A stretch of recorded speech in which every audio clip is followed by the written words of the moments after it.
Imagine it's 1974 and the atmosphere in your suburban shopping mall is buzzing with activity. Your parents went to the Montgomery wards at one end of the mall and then to the Sears at the other end for, I don't know, parent and house things. And you've got a whole 2 hours before you have to meet them at the exit door near the Florsheim shoes. In those 2 hours, you get an orange Julius and a soft pretzel. You run into a few friends from school who came with their parents. But at 13 years old, you really want to just be left alone to wander and explore. And the $4 saved from your allowance is burning a hole in your pocket. You're looking for something, anything that doesn't feel like your parents' living room. And then you see it. The neon glow, the low-ceilinged entryway, and that unmistakable whiff of Ganesh No. 8 incense. You have reached the threshold of Spencer's Gifts. For decades, this place wasn't just a store, it was a rite of passage. It was the forbidden corner of the American mall where suburban mundane met counterculture cool. Long before it was a mall staple, though, Spencer's started in '47 as a mail order catalog, founded by Max Adler in Easton, Pennsylvania. In those early years and throughout the '50s, Adler's pulse was on the novelty market. So, in addition to the usual hand buzzers and whoopee cushions, for $1 you could get a deed to 1 square foot of Texas. And of course, the pièce de résistance was a mere $85. You could order yourself a real live Mexican burro, and that poor little donkey would be shipped right to you. Spencer's growth required a company move to Atlantic City, and then the real magic happened in '63 when they opened their first retail store in the Cherry Hill Mall in New Jersey.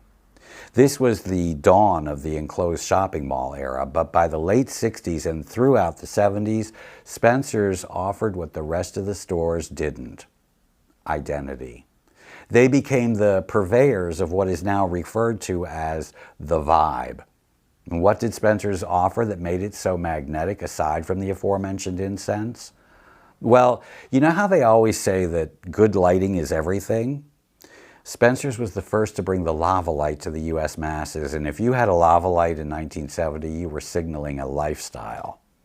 And how about those fiber optic lights? These were a must for groovy bedrooms and first apartments. The soda can and beer flicker lights set a mood while Jethro Tull was spinning on the record player, and the ultimate in illumination, the Blacklight. As long as you didn't mind every little speck of lint on your velour shirt glowing like a firefly farm, the Blacklight was the very last word in setting a trippy mood. And it didn't stop there. You had jewelry, cologne, t-shirts, dashikis, candles, uncandles, and inflatable furniture. There were rolling papers, pipes, and bongs for tobacco use. Then there was the Gag Gift wall with whoopee cushions, hand buzzers, and striptease highball glasses, fun for the whole family. You had buttons for your shirts and jackets. You had patches for your jeans. And the posters, holy moly, the posters. Spencer's is where you bought your Keep On Truckin' poster, your Desiderata poster, your Farrah poster, posters of your favorite music acts. And what were those black lights for, if not to light up your imagination on a blacklight poster? And the cream of the crop, black velvet blacklight posters. Oh my gosh, I nearly forgot about the back corner. This was the part that made the parents nervous. With things like fuzzy handcuffs and an entry-level gateway drug to adult toys, which, by the way, Spencer's would ultimately stock later in the '80s and '90s, and horny pills, which were really just candies in funny-looking medicine bottles. The place was a sensory overload of subversion right next to the Chess King. See, in the '60s and '70s, fitting in with your peer group meant owning the Rebel kit. If everyone in your group had a Blacklight poster, you needed a Blacklight poster.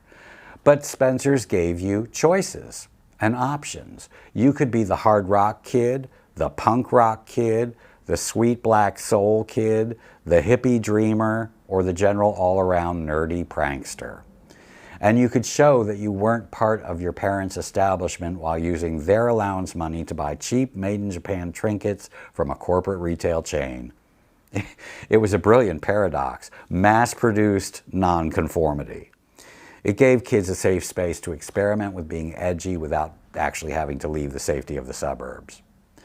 By 1980, Spencer's had solidified its place as the mall's wild child. They're still around today.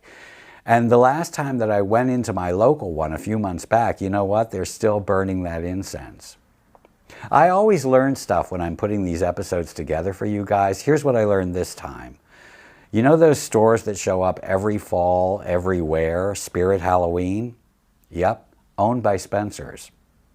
Now, I want to hear from you. Did you ever buy anything at a Spencer's that you felt like you had to hide from your parents? This is Philip Mershon, closing the vault door, and until next time, do not send me a burro.